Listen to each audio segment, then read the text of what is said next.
Well, hello and welcome back to the Andrew Eborn Show. I'm delighted to be joined yet again by Omer. How are we doing, Omer? I'm good, thank you. How are you, Andrew? I am incredibly well. And last time you joined us, we talked about Kilowatt Labs and the exciting developments that are going on there and the opportunities that are presented to several industries. Tell me what we're going to talk about today.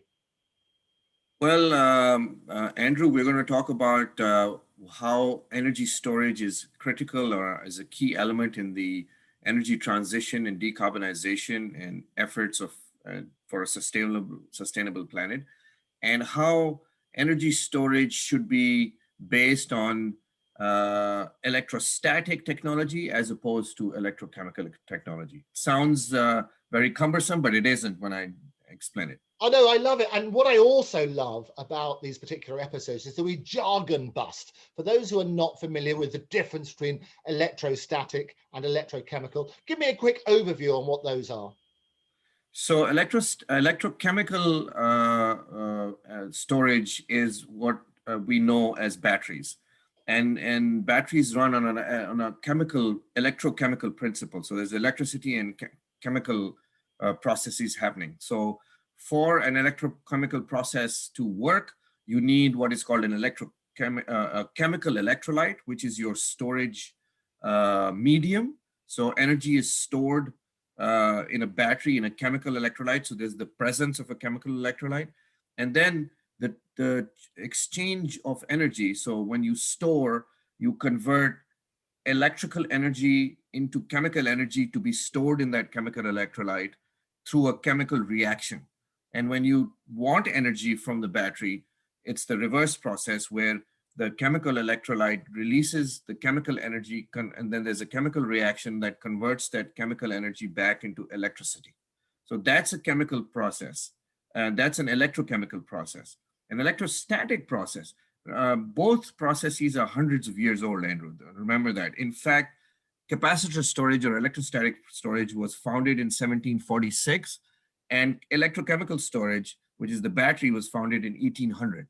So capacitor storage is the oldest storage in the world.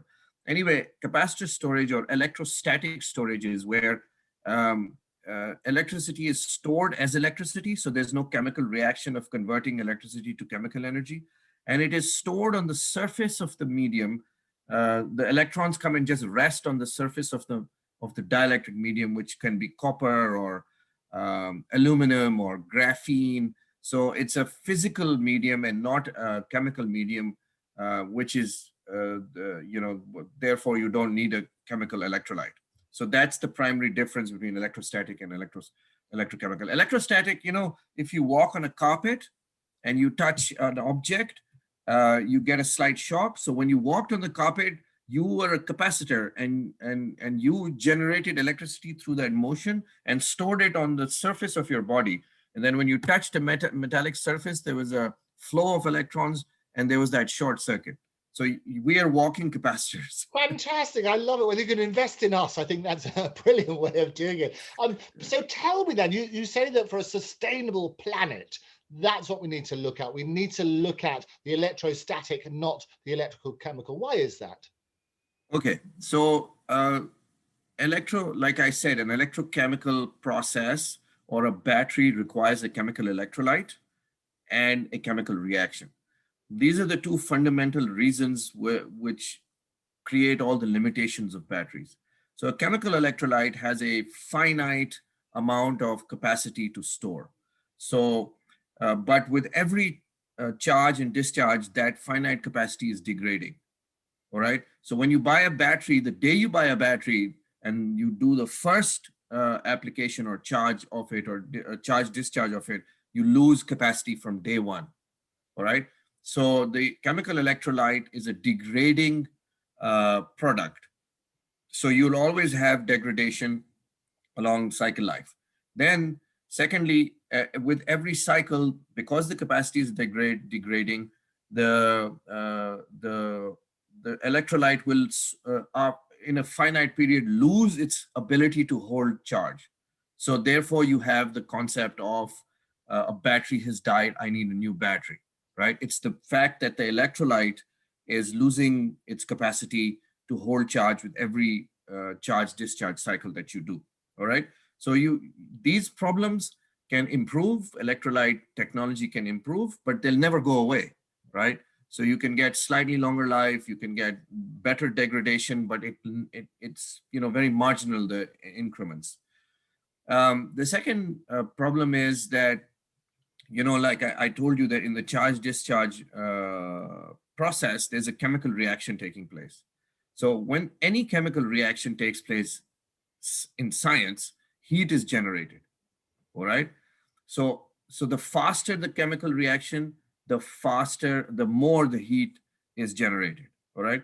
That's why we know that we can't charge batteries very quickly, because they heat up, which is right. They heat up because the conversion of electricity to chemical energy, or the reverse process, is a chemical reaction that's generating heat.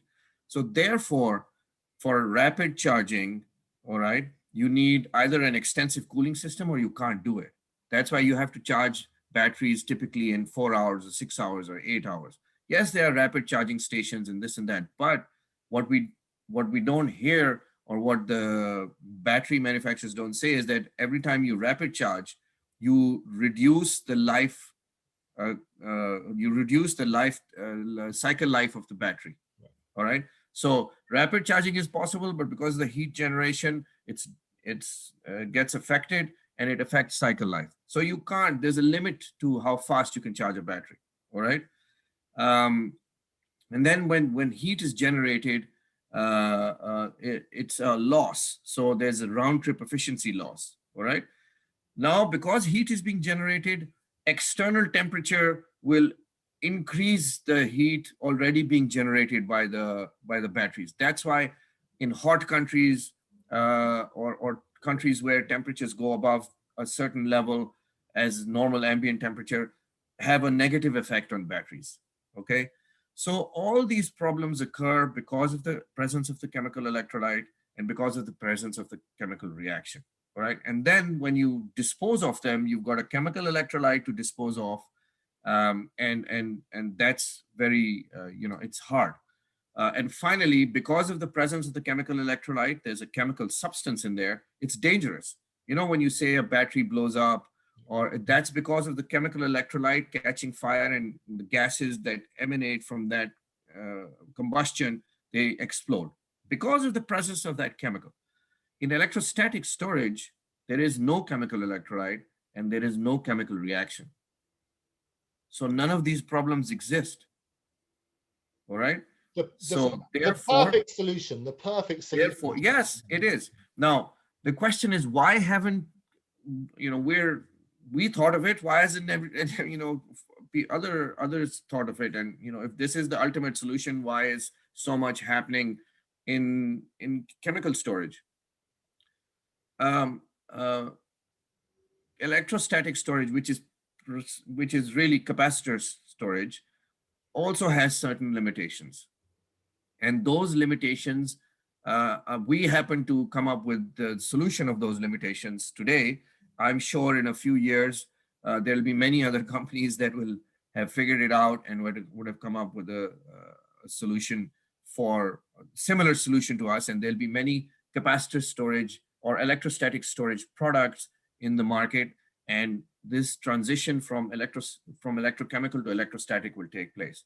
Remember, we are